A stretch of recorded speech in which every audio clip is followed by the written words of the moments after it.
আসসালামু আলাইকুম রহমতুল্লাহি ওবরাকাতু। অনেক পিতামাতা আমাদেরকে অভিযোগ করেন যে হুজুর, আমার বাচ্চাটা রাতে অনেক বেশি কান্নাকাটি করে, হঠাৎ করে খাবার খাওয়া বন্ধ হয়ে গিয়েছে, খাবার খাচ্ছে না, অসুস্থ হয়ে যাচ্ছে, ডাক্তার দেখাচ্ছি, মেডিসিন খাওয়াচ্ছি, কিন্তু প্রবলেমগুলো আসলে পরিপূর্ণভাবে রিমুভ হচ্ছে না। এর কারণটা কি?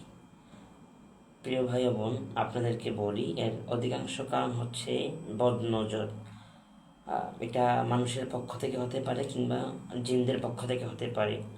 যদি এই ধরনের কোনো কাজ আপনার বাচ্চারা করে, অর্থাৎ অনেক বেশি কান্নাকাটি করে কিংবা মেডিসিন খাওয়াচ্ছেন, সুস্থ হচ্ছে না, অনেক বেশি অসুস্থ, এমন এমন প্রবলেমগুলো ফেস করছে যে আসলে এটা প্রবলেমগুলো হওয়ার কথা না, তাও হয়ে যাচ্ছে, তাহলেই আপনারা ধারণা করতে পারেন এগুলো বদনজরের কারণে হচ্ছে।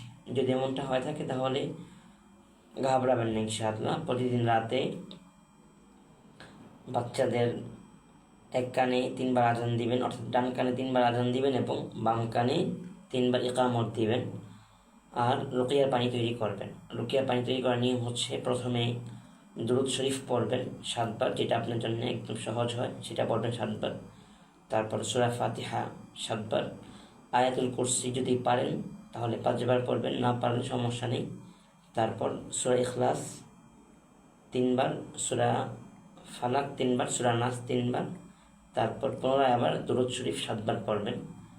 এগুলো পরে তেলের মধ্যে অলিভ অয়েল তেল হলে ভালো হয়, অথবা সরিষার তেল হতে পারে, এবং পানির মধ্যে ফু দিবেন। সেই পানি দিয়ে বাচ্চাকে সবসময় গোসল করাবেন অথবা তার শরীর মুছে দিবেন, এবং সেই তেলগুলো তার মাথায়, তার বুকে, তার কানে দিয়ে দিবেন। আল্লাহ চাইলে ইনশাআল্লাহ প্রবলেম দূর হয়ে যাবে। আল্লাহ তাআলা আমাদের সবাইকে বোঝার তৌফিক দান করুক এবং আমাদের বাচ্চাগুলোকে আল্লাহ তাআলা দ্রুত শেফা দান করুক। আল্লাহুম্মা আমিন। আসসালামু আলাইকুম ওয়া রাহমাতুল্লাহি ওয়া বারাকাতুহু।